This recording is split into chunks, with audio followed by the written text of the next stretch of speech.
ધોરણ 2 ની અંદર ગુજરાતીમાં 10મો પાઠ દરિયાની પાટીમાં ઘૂઘવાટી. તમે ચિત્ર જોઈ શકો. ઊંટ છે, પર્વત છે, માછલી છે, ઘોડો છે અને હાથી છે. હું બોલાવું છું, ગવડાવું છું, એ તમારે એ પ્રમાણે બોલવાનું ને ગાવાનું. ઊંડો ઊંડો ગજબ ઊંડો, માણસ ડૂબે ઘોડા ડૂબે,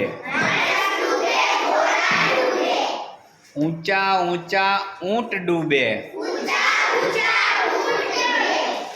હાથી જેવા તૂત ડૂબે,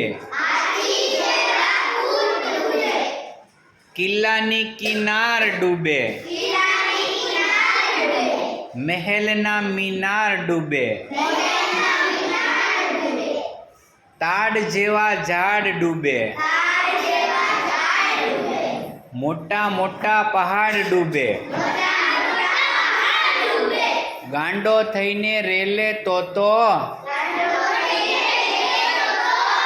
આખી દુનિયા જળબંબોળ જળબંબોળ. સરસ, વેરી ગુડ.